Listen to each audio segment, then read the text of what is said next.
आज की रात कई पार्टियों को नींद नहीं आने वाली। क्यों? क्योंकि कल है निर्णय का दिन।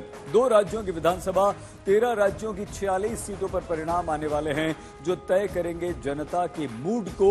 किस पार्टी पर जनता ने विश्वास किया, किन मुद्दों को जनता ने नकार दिया, महाराष्ट्र में किसकी होगी जीत, झारखंड में कौन मारेगा बाजी, इन सवालों के बीच परिणाम से ठीक पहले राजनीति भी जबरदस्त जारी है। तो आइए सबसे पहले हम बात करते हैं उत्तर प्रदेश में होने वाली 9 सीटों के उपचुनाव की, जहां चुनाव हो चुके हैं, रिजल्ट आना है। जहां अभी स्कोर आपको 0 दिखाई दे रहा है, ये 0 यहां पर, लेकिन यह तस्वीर पूरी तरह से कल साफ हो जाएगी, क्योंकि इस चुनाव में यहां सीधी टक्कर योगी आदित्यनाथ और अखिलेश यादव के बीच है, जिनके लिए ये नाक की लड़ाई है। वहीं ये चुनाव 2027 के विधानसभा का सेमीफाइनल भी माना जा रहा है। तो अब 20 नवंबर को हुई वोटिंग क्या कहती है, उसे समझने की भी यहां पर आइए हम कोशिश करते हैं। अगर हम वोटिंग प्रतिशत की बात करें तो सबसे कम वोटिंग उन सीटों पर हुई जहां बीजेपी 2022 में जीती थी। ऐसी 3 सीटें हैं जहां बीजेपी का कब्जा था, जैसे गाजियाबाद, फूलपुर और खैर की सीट, यहां बीजेपी का कब्जा था, जहां सबसे कम वोटिंग इस बार हुई है। मतलब क्या हुआ? गाजियाबाद में तो सिर्फ 33% ही मतदान हुआ, जो कि 2022 की तुलना में करीब 18% कम है। और कुछ ऐसा ही हाल फूलपुर और खैर का भी है। अब ये वोटिंग हार जीत में किसे फायदा पहुंचाती है, ये देखना बेहद दिलचस्प होगा। वहीं समाजवादी पार्टी की अगर हम बात करें तो उनके लिए राहत की बात इतनी है कि बीजेपी से अधिक वोट उन सीटों पर पड़े हैं जहां उनके प्रत्याशी 2022 में जीते थे, जैसे कुंदरकी, करहल, सीसामाऊ और कडेहरी, 4 सीट। हालांकि यहां भी वोट प्रतिशत काफी गिरा है। वहीं इन चारों सीटों पर खींचतान भी जबरदस्त देखने को मिली है। अब ये कम वोटिंग प्रतिशत किसे फायदा पहुंचाता है, इसकी तस्वीर कल सुबह साफ हो जाएगी। वैसे उत्तर प्रदेश उपचुनाव में इस बार जबरदस्त हंगामा भी हमें देखने को मिला। असली विवाद मुस्लिम बहुल 3 सीटें मीरापुर, कुंदरकी और सीसामाऊ पर हुआ। समाजवादी पार्टी का आरोप है कि तीनों जगहों पर प्रशासन ने मुसलमान मतदाताओं को वोट डालने से रोका, उन्हें मतदान बूथ तक आने ही नहीं दिया गया। ये तस्वीरें तीनों की हम आपको दिखा रहे हैं।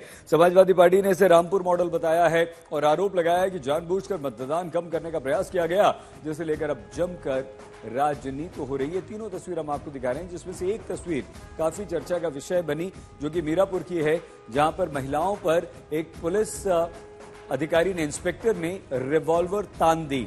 अखिलेश यादव की पार्टी के नेता पहुंचकर इन महिलाओं को सम्मानित किया है। और वहीं कुंदरकी में भी यही हाल रहा। आरोप यह लगाया गया है कि मुस्लिम बाहुल्य इलाका है, वहां मतदान करने से रोका गया। और सीसामाऊ, जो कि इरफान सोलंकी जेल में है, विधायक थे, उनकी पत्नी सीमा सोलंकी यहां से चुनाव लड़ रही हैं और यहां पर भी यही रहा कि मुसलमान मतदाताओं को पुलिस ने वोट नहीं डालने दिया। जनता बदलाव चाहती है, बीजेपी हटे, यही सब चाहते हैं। और जहां तक यूपी की बात है, यूपी की जनता 9 की 9 सीटें भारतीय जनता पार्टी को हरा रही है। इसीलिए आपने देखा कहीं ऐसा नहीं हुआ होगा जहां पुलिस प्रशासन को आगे कर दिया हो।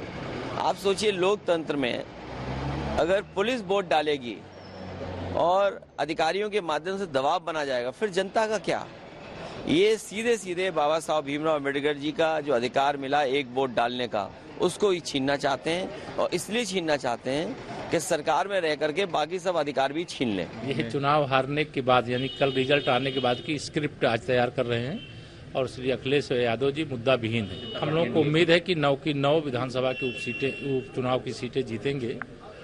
झारखंड और महाराष्ट्र दोनों राज्यों में भाजपा गठबंधन की प्रचंड बहुमत से सरकार बनेगी और कांग्रेस के अगुवाई वाले गठबंधन चारों खाने चित होंगे और समाजवादी पार्टी का सुपड़ा उत्तर प्रदेश से साफ होगा। वहाँ चुनाव हुआ ही नहीं, वहाँ जनता ने वोट कहाँ डाला है? वहाँ तो पुलिस ने वोट डाला है। ये दुनिया ने देखा है, ये तो सबने देखा है। इलेक्शन कमीशन को स्वतः कुंदरकी में, उसका मीरापुर में देखना चाहिए कि 70% बूथों पर कोई असली मतदाता वोट डालने नहीं गया, रोक दिया गया, पुलिस ने वोट डाल ली। मीरापुर की जिस घटना को बार बार वो दिखाने का कोशिश करते, मुझे लगता है कि उस पुलिस के अधिकारी और पुलिस के सब इंस्पेक्टर ने बिल्कुल सही रोल अदा किया। कोई अराजक तत्व पत्थरबाजी करते हुए अंदर आने की कोशिश कर रहे हैं, तो उसके पास उसको रोकने का तरीका क्या है? और जो महिलाएं कह रही, उन किसी महिलाओं को उस पुलिस वाले ने रोका नहीं। उन महिलाओं को वो कह रहे हैं कि आप जाइए, तो वो महिलाएं बेवजह उससे भिड़ रही, वो उसको प्रोटेक्शन दे रही हैं उस अराजक तत्व को। तो इसकी वजह से पुलिस ने वहां पर भिड़ंत हुई और उन महिलाओं को तो रोका नहीं, जिसकी चर्चा समाजवादी पार्टी के लोग कर रहे हैं। सीखने का पिस्टल जो दिखाई पुलिस ने, क्या महिलाओं को आप रोकोगे वोट डालने के लिए? मैं उन बहादुर अपनी माताओं को, बहनों को मैं बधाई देना चाहता हूँ। उन्होंने वो साहस दिखाया, वो रिवॉल्वर, वो गोली, और इंस्पेक्टर से नहीं डरे।